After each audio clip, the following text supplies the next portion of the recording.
নমস্কার বন্ধুরা, আপনাদের সকলকে আমার চ্যানেলে স্বাগতম। রাম ঠাকুরের কথা বইটি ডক্টর ইন্দুভূষণ বন্দ্যোপাধ্যায়ের লেখা। আমি আগের দিন কি পাঠ করেছিলাম, আজকে ঠিক তারপর থেকে পাঠ করা শুরু করছি। তার আগে আমার পিতামাতাকে প্রণাম জানিয়ে ও গুরুদেবের চরণে সশস্ত্র প্রণাম জানিয়ে আজকের পাঠ শুরু করছি। সভাপতি মহাশয়কে আর কখনো ঠাকুরের নিকট আসিতে আমি দেখি নাই, কিন্তু বিশ্বস্ত সূত্রে জানিতে পারিয়াছিলাম যে ঠাকুরের মুখে সেদিন তিনি যাহা শুনিয়াছিলেন সেই সকল কথা আওড়াইয়াই তিনি এখানে সেখানে কিস্তিমাতের চেষ্টা করিতেন। ইহার 4 থেকে 5 দিন পরে কলেজ হইতে ফিরিয়া আসিয়া দেখি যে সভাপতি মহাশয় বসিয়া রহিয়াছেন এবং শুনিলাম যে তিনি আমার জন্যই অপেক্ষা করিতেছেন। তাহাকে উপরে আমার বসিবার ঘরে লইয়া গেলাম।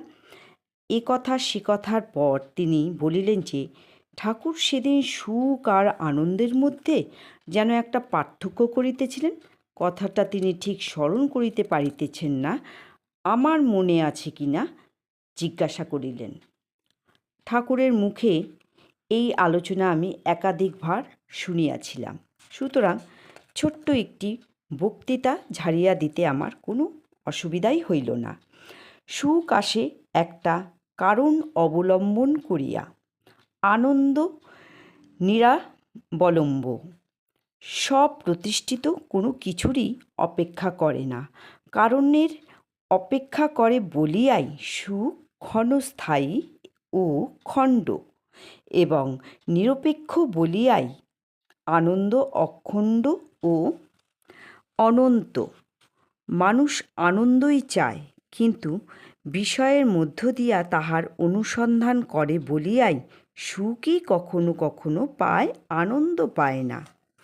সেই জন্যই রবীন্দ্রনাথ গাহিয়াছিলেন, যাহা চাই তাহা ভুল করে চাই, যাহা পাই তাহা চাই না, চাই আনন্দ, কিন্তু ভাবি যে ধনজন বৈষব বৈভবাদি পাইলেই বুঝি আনন্দ পাইব।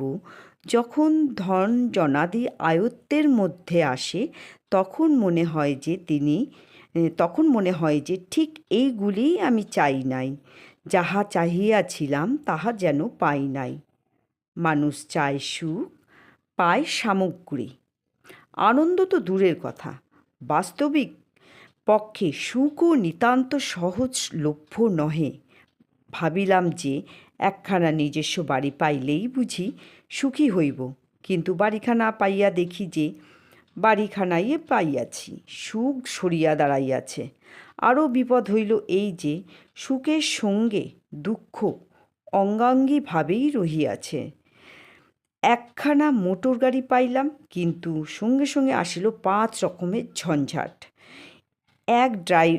এই ড্রাইভার বুঝি তেল চুরি করিল, হয়তো বা একটা দুর্ঘটনা ঘটাইয়া বসিল, আজ একটা ভাঙিল, কাল ওটা হারাইল। মেরামতির খরচ বাড়িতে বাড়িতে আতঙ্কের সৃষ্টি করিয়া তুলিল। সুখের আশা উধাও হইয়া গেল। বিচার করিয়া দেখিলাম যে সুখ যাহা পাইয়াছি তাহা নগণ্য। প্রকৃত প্রস্তাবে শুধু গাড়িটাই পাইয়াছি। আরও অনেক কিছু বলিয়াছিলাম, স্মরণ নাই। সভাপতি মহাশয় খুশি হইয়া ফিরিয়া গিয়াছিলেন। পরে জানিতে পারিয়াছিলাম যে শনিবারের হরিসভায় এই প্রসঙ্গ তুলিয়া তিনি সেদিনকার আসর এক্কেবারে মাত করিয়া ফেলিয়াছিলেন। সম্পাদক মহাশয় কিন্তু ইহার পরেও কিছুকাল ঠাকুরের পিছনে ঘোরাফেরা করিয়াছিলেন এবং তাহার কতকটা ভাবান্তরও লক্ষ্য করিয়াছিলাম। শেষের দিকে তিনি ঠাকুরের পায়ে হাত দিয়াই প্রণাম করিতেন এবং শ্রদ্ধার সহিত তাহার উপদেশাদি শ্রবণ করিতেন। কিন্তু ভদ্রলোকের দুর্ভাগ্যবশত ঠাকুর নাকি একদিন কথা প্রসঙ্গে বলিয়াছিলেন যে তিনি একজন শাস্ত্ররসজ্ঞ। এই সার্টিফিকেট পাইবার পর তিনি আর ঠাকুরের নিকট আসিবার প্রয়োজনই বোধ করেন নাই। তাহার এই সার্টিফিকেটের কথা আমি সভাপতি মহাশয়ের নিকট শুনিয়াছিলাম। ইহাদের কেহই আর ইহজগতে নাই, কিন্তু সামান্য কিছুদিনের পরিচয় হইলেও সেই সভাপতি ও সম্পাদক মহাশয়কে ভুলিতে পারি নাই। ইহারা দুইজনেই ধর্মের জন্য যথেষ্ট পরিশ্রম স্বীকার করিয়াছিলেন। বৈষ্ণব শাস্ত্রের অত্যন্ত দুরূহ গ্রন্থগুলির সঙ্গেও ইহাদের পরিচয় ছিল।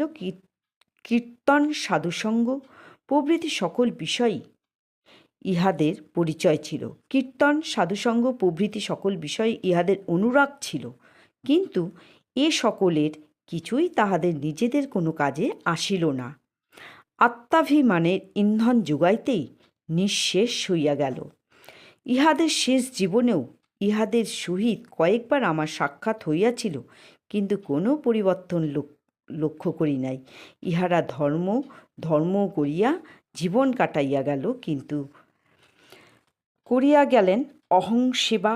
ধর্মের ধারেও ঘেঁষিতে পারিলেন না। পদে পদে মোহগর্ত। অত্যন্ত হুঁশিয়ার না হইলে এই রাস্তায় অগ্রসর হওয়া যায় না। তো বন্ধুরা, আজকে এই পর্যন্ত। পরের দিন ঠিক পরের থেকে পাঠ করব।